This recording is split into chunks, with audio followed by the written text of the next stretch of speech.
Great. Yeah. The younger one was very upset because the older one takes a very parental role toward her and was being very bossy and critical to the point of actually doing a little name calling, which is taboo. That's not acceptable.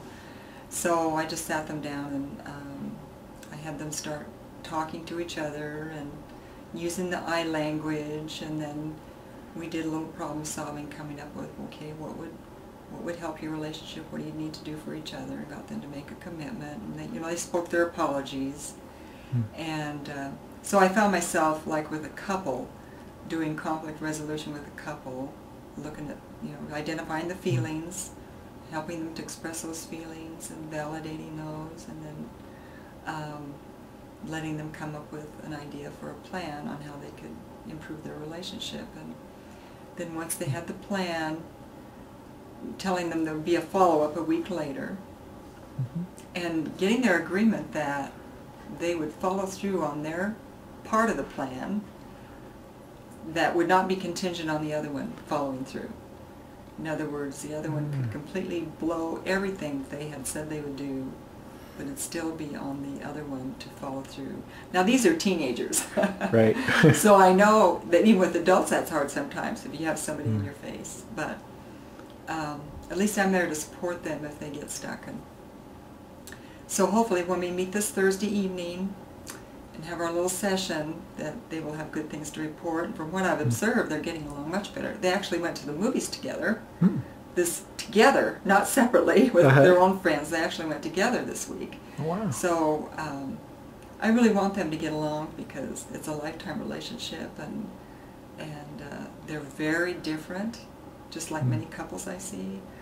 But I want to do what I can to help them develop some skills, and I think this might be a good step. Great. So do you have any tips for people that have a conflict with someone else that you found just work really well? The first thing is to listen. Just to step back and not interrupt, but to listen carefully, and if you respond in a way that speaks for your own feelings without attacking or using that arrow-shaped word you, trying to eliminate that from your responses. Okay. And even eliciting some, asking some questions to try to gain a deeper understanding. Excellent. So I guess, tell me the story. Tell you the story. Well, there's a particular guy that I have to work with on a continual basis who's in a leadership position at my church.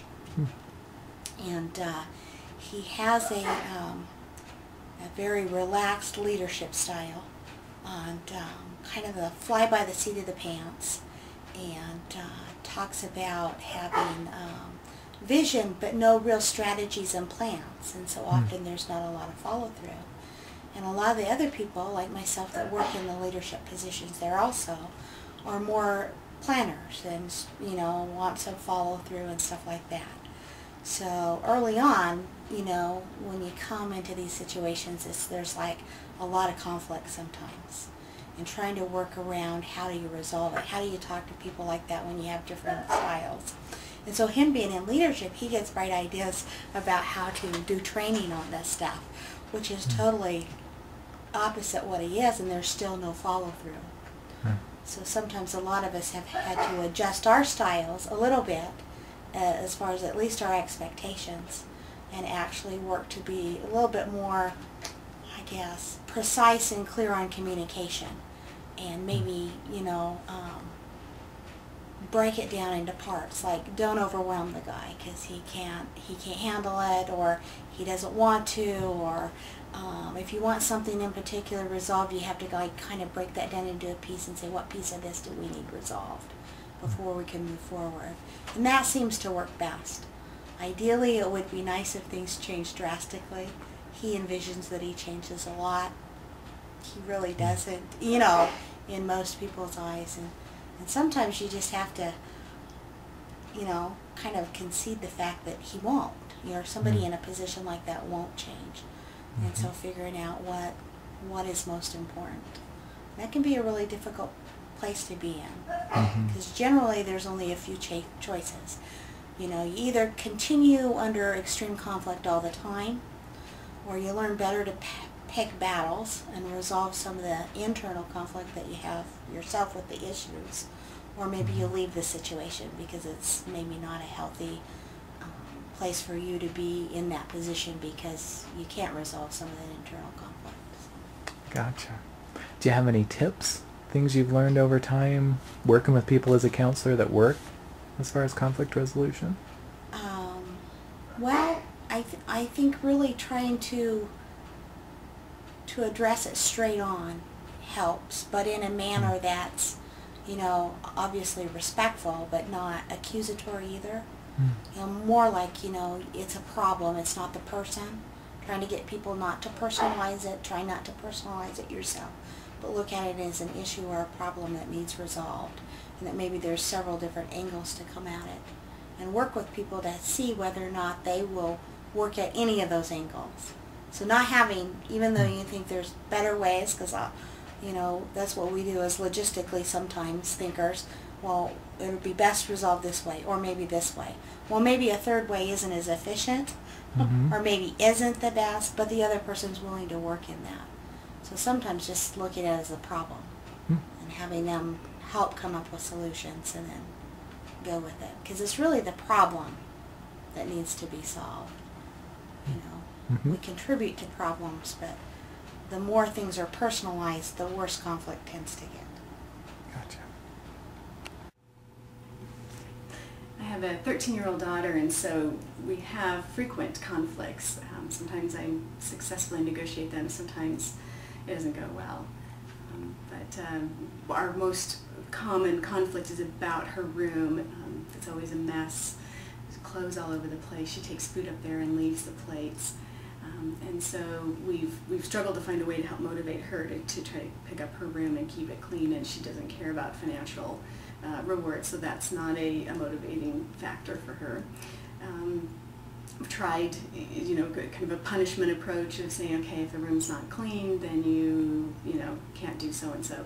That doesn't seem to be a motivating factor as well, so we frankly have just not found anything that works. So we butt heads about it, and when I go up there and it's a mess, and you know, I confront her on it, she ends up getting very defensive.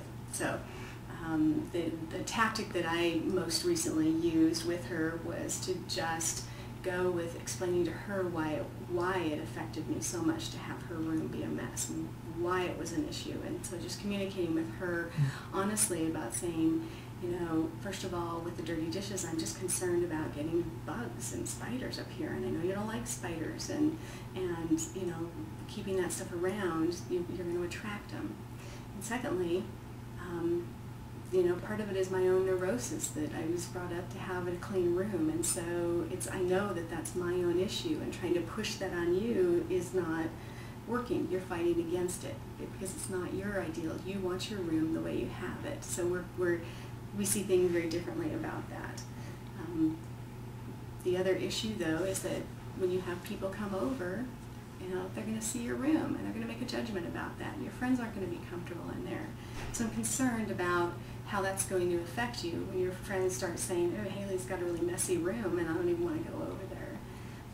And so I just communicated with her very openly about why it was an important thing to me to have her clean her room, that it wasn't me just being a grouchy mom trying to create some sort of chore, that there were real reasons behind it.